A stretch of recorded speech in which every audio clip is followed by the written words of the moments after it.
Brother మీరు చెప్పండి, అంటే ముఖ్యంగా అంటే నిన్నటి నుంచి కొనసాగుతున్నటువంటి స్ట్రైక్, ఈ పాస్ గురించి కొనసాగుతూ ఉన్నది స్ట్రైక్.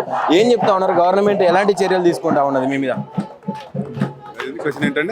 నిన్నటి నుంచి ఈ పాస్ గురించి నిన్న కూడా ఆల్రెడీ స్ట్రైక్ జరిగింది. పోలీసులు వచ్చి మీ మీద కొంచెం దురుసుగా ప్రవర్తించినటువంటి పరిస్థితి వీడియోలో కూడా బయటికి చూసాం. ఎట్లా ఉన్నదంటే ఈ సిస్టమ్ ఏం జరుగుతూ ఉన్నది తెలంగాణ?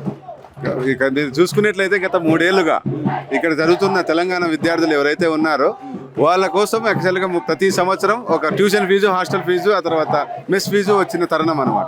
3 సంవత్సరాల నుంచి రాకపోవడంతో ఈ విషయాలు మేము స్టూడెంట్ యూనియన్ తరపున నుంచి మేము చీఫ్ మినిస్టర్ గారికి కూడా తీసుకుపోయిన సందర్భం. ఒక రిప్రజెంటేషన్ రాశాం. అలాగే గవర్నర్ గారు మా క్యాంపస్కి వచ్చినప్పుడు మా రిప్రజెంటేషన్ కూడా సబ్మిట్ చేశాం. కానీ ఈ రోజు వరకు, నిన్నటి వరకు మాకు అక్కడి నుంచి ఏ సమాధానం రాకపోవడం వల్ల మేము సైలెంట్గా ప్రొటెస్ట్ కాల్ ఇచ్చాం. ఒక దిష్టి బొమ్మ దగ్గం చేయాలనే ప్రొటెస్ట్ కాల్ ఇచ్చాం. కానీ నిన్న పోలీసులు వచ్చి మా స్టూడెంట్స్ మీద, ఈవెన్ నేను స్టూడెంట్ యూనియన్ ప్రెసిడెంట్, నా పేరు ఉమేష్ అంబేద్కర్, ఆ దోపిసిల్లాట్లో నాకు ఏలు చిన్నగా ఒక స్ప్రెయిన్ జరిగింది. అలాగే మా మహిళ ఒక క్యాడర్కి ఆమె చెవు ఇరిగిపోయిన సందర్భం. మేము శాంతియుతంగా చేస్తున్న ఈ ధర్నాన్ని, ఈ ఏదైతే నిరసనని వాళ్ళే వచ్చి ఉధృతం చేసి మమ్మల్ని లాగి తోసి ఇలా చేసి, పోలీసులకు ఎందుకు అంత అత్యుత్సాహం మీ మీద? ఇప్పుడు మా వచ్చి మీద అంటే వాళ్ళ గవర్నమెంట్ వాళ్ళని పంపించింటారు, వాళ్ళ దృష్టిబొమ్మ అంటే యాక్చువల్గా మీరు రోడ్ల మీదకి రాలేదు, మీ క్యాంపస్ లో inside of the campus you are doing the protest. అంటే మీరు లోపల చేసుకున్నప్పటికి కూడా పోలీసులు లోపలికి వచ్చి మరి అంటే మీ మీద అటాక్ చేసి మిమ్మల్ని లాక్కెళ్ళడం, ఈడ్చుకెళ్ళడం, ఇదంతా ఎట్లా చూస్తారన్న? ఇప్పుడు అన్న యాక్చువల్గా చెప్తున్నాం కదా, ఇక్కడ వాళ్ళు 3 సంవత్సరాలుగా ఇయ్యలేని ఈ పాస్ని మేము ప్రశ్నించే గొంతుగా మారినాం కాబట్టి మా గొంతులను అణిచివేయబడే చూసే తరుణమే ఇది. లేకపోతే ఏది సమాజమైనా వెనుకబడిన అనగలిగిన వర్గాల వాళ్ళు, బడుగు బలహీన వాళ్ళ పరిస్థితిని చూసే ఒక సమాజం ఎలా ఉందో అనేది తెలుస్తుంది. సో అలాంటి వాళ్ళకి విద్య అనేది ప్రాథమిక హక్కు, ప్రత్యేక హక్కు కాదు. ఆ హక్కు కోసం మేము పోరాడుతున్నాము. కానీ వాళ్ళని పంపించేసి మా గొంతులు ఒలిచాలన్న తరుణమే తప్ప, ఇక్కడ మేము ప్రశ్నించే గొంతులు ఎప్పుడైతే తగ్గుతాయో అప్పుడు వాళ్ళకు అవుతుందనే ఉద్దేశం తప్ప. అంటే ఒక పక్క రేవంత్ రెడ్డి నేను విద్యాశాఖని వేరే వాళ్ళకి ఇవ్వకపోవడానికి కారణం ఏంటంటే దీన్ని మంచిగా చేయాలి, విద్యాశాఖ పట్ల ప్రత్యేక శ్రద్ధ చూపెట్టాలి, అందుకే నా దగ్గర పెట్టుకున్నా అని చెప్పి పెద్ద పెద్ద స్టేజ్ల మీద ఆయన మాట్లాడుతూ ఉన్నాడు. ఒక పక్క మీ డిమాండ్స్ అంటే ఇచ్చేటటువంటి బిల్లులు, మాకు మెస్ బిల్లులు కావచ్చు, ఇతరత్ర బిల్లులు ఏవైతే ఉన్నాయో దాంట్లో కోసం మీరు ఫైట్ చేస్తూ ఉంటే మీ మీద ఇట్లా పోలీసుల ద్వారా ఇట్లాంటి లాఠీ చార్జీలు కావచ్చు, మీ మీద దౌర్జన్యాలు కావచ్చు, ఇదంతా ఎట్లా చూడొచ్చు? రేవంత్ రెడ్డి గారికి అంత చిత్తసిద్ధ ఉన్నింటే మళ్ళీ వచ్చిన గవర్నమెంట్ వచ్చి 1 సంవత్సరం అవుతుంది. ఇదే యూనివర్సిటీ నుంచి మా స్టూడెంట్స్ ఎవరైతే ఉన్నారో వాళ్ళ ఊర్లోకి వెళ్ళి గవర్నమెంట్ ఫామ్ చేయడానికి ఒక రోజు ముందే వెళ్ళి ఓట్లు వేసి వారిని గెలిపించుకొని ఆయన సీఎం చేసిన తరుణంలో మళ్ళీ ఆయనకు అంతే చిత్తసిద్ధి ఉన్నింటే ఆయన గవర్నమెంట్లోకి రావచ్చు, అధికారంలో రాగానే మా ఏవైతే ఉన్న ఫెలోషిప్లన్నీ డిస్బర్స్ చేసి ఉండాలి కదా. మళ్ళీ ఇంతవరకు ఎందుకు చేయలేదు? అదే మేము ప్రశ్నిస్తున్నాం కదా. నిజంగా ఆయనకు చిత్తశుద్ధి ఉంటే, రేవంత్ రెడ్డి గారికి చిత్తశుద్ధి ఉంటే మా ఈ పాస్ ఫెలోషిప్లు ఏవైతే ఉన్నాయో బకాయిలు అన్నీ ఒకేసారిగా చెల్లించాలని మేము డిమాండ్ చేస్తున్నాం. అలాగే ప్రతి సంవత్సరం టైంలీగా జరిగితే మా విద్యార్థులు ఇంత ఇబ్బందులు పడరు. గోల్డ్ మెడల్ సాధించే విద్యార్థికి కూడా ఈ టీఆర్ఎస్ ఈ పాస్ ఇష్యూ వల్ల అతనికి సాధించలేని సందర్భం. కాన్వకేషన్ దేశంలోనే ప్రతిష్టాత్మకమైన ఇన్స్టిట్యూట్ యూనివర్సిటీ ఆఫ్ హైదరాబాద్. ఇక్కడ కాన్వకేషన్ తీసుకోవాలనే కళ ఎందరికో ఉంటుంది. అలాంటి కళను కూడా వీళ్ళు సమాధి చేస్తున్నారు.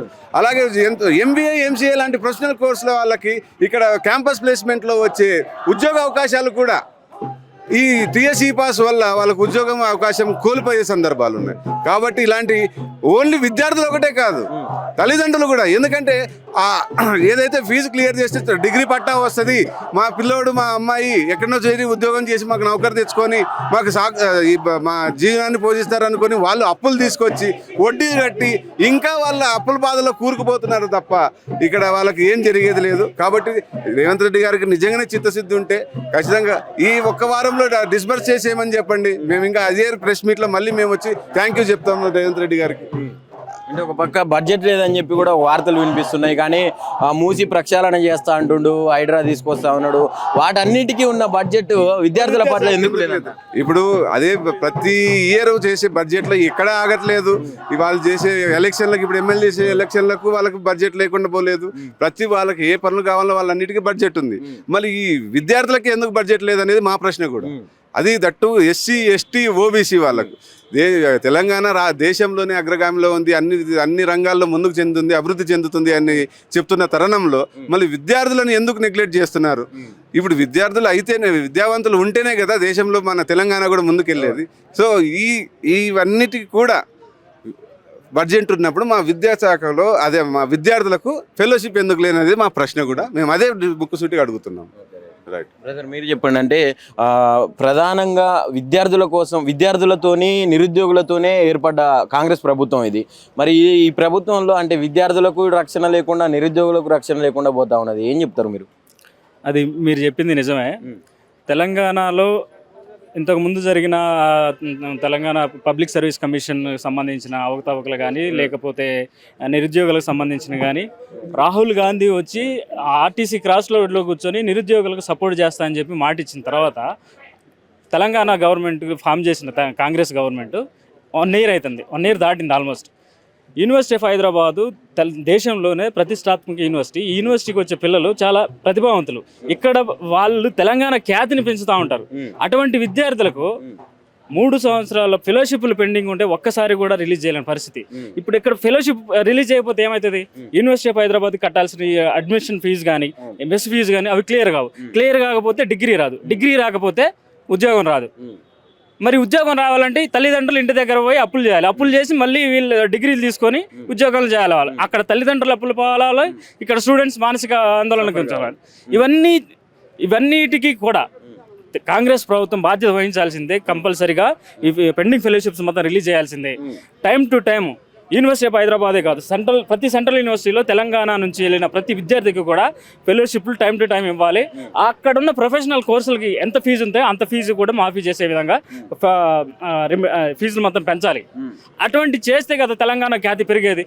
రైజింగ్ తెలంగాణ అంటే ఏంటి? మీరు పెట్టుకున్నంత మాత్రాన్ని కాదు కదా. ఈ తెలంగాణ ఖ్యాతిని మొత్తం ఆల్ సెంట్రల్ యూనివర్సిటీస్లో ఉన్న తెలంగాణ స్టూడెంట్సే మీ ఖ్యాతిని పెంచేది. అటువంటి స్టూడెంట్స్ని ఆకలి బాధలకు గురి చేసి, అవమానాలకు గురి చేసి, మానసిక ఆవేదనకు గురి చేస్తున్న తెలంగాణ ప్రభుత్వం కంపల్సరీగా ఈ పెట్టిన డిమాండ్స్ని ఒప్పుకొని ఇమీడియట్గా ఫెలోషిప్ రిలీజ్ చేయాలనే కోరుతున్నాం. అయితే ఒక పక్క ఫెలోషిప్స్ లేవు, మెస్ బిల్లు ఇలాంటి ఏవి ఇస్తలేరు అని చెప్పి మీరు డిమాండ్ చేస్తూ ఉన్నారు. కానీ అవతల పక్క రింగ్ రోడ్లు వేస్తాం, రీజనల్ రింగ్ రోడ్స్ కానీ, ఆర్ఆర్ఆర్లు కానీ, మేము తెలంగాణ ఖ్యాతిని ఆ దిశగా పెంచుతామని పెట్టుబడుల కోసం మొన్న తెచ్చినటువంటి 1,80,000 కోట్ల పెట్టుబడులు కావచ్చు, ఇవన్నీ ఎడిపోతూ ఉన్నాయి. మరి ఇప్పుడు రింగ్ రోడ్లు వేస్తామంటుండే కదా రేవంత్ రెడ్డి, ఏం చెప్తారండి? ఇప్పుడు రింగ్ రోడ్ వేస్తే పెరిగేది రియల్ ఎస్టేట్ కోసం జరిగేది. ఇది అందరికీ తెలిసిన విషయం. రింగ్ రోడ్ ఆల్రెడీ ఉన్న వాటిని మళ్ళీ కొత్త వాటిని ఎందుకు తీసుకొస్తారంటే వాళ్ళ భూములకి రేట్లు పెరగడం కోసం, రియల్ ఎస్టేట్ చేసుకోవడం కోసమే. కానీ యూనివర్సిటీలు అనేంటి జ్ఞాన సంపదను పెంచడం కోసం. అంటే ఎన్ని కోట్లు పెట్టినా సరే యూనివర్సిటీలను నువ్వు డెవలప్ చేస్తేనే దేశం డెవలప్ అవుతుంది. యూనివర్సిటీలోనే జరుగుతాయి ఏదైనా. అట్లాంటి యూనివర్సిటీస్కి పెట్టకుండా మీరు సుందరీకరణ చేస్తారనో, లేకపోతే ఫ్లేవర్ అవసరాలు ఉన్నాయి కానీ మీరు సెలబ్రేషన్స్ చేసుకునేంత కాదు కదా అవి. వాటికి మరి స్టూడెంట్స్ ఆకలితో ఉన్నారు, వాళ్ళని పట్టించుకోరా? నువ్వు తెలంగాణ గవర్నమెంట్ ఫామ్ చేసిందే విద్యార్థులు, నిరుద్యోగుల మీద. మరి వాళ్ళని ఈ విధంగా మోసం చేయడం అనేది కరెక్ట్ కాదు. వాళ్ళని ఇబ్బంది పెట్టొద్దు అనేది కోరుకుంటున్నాను.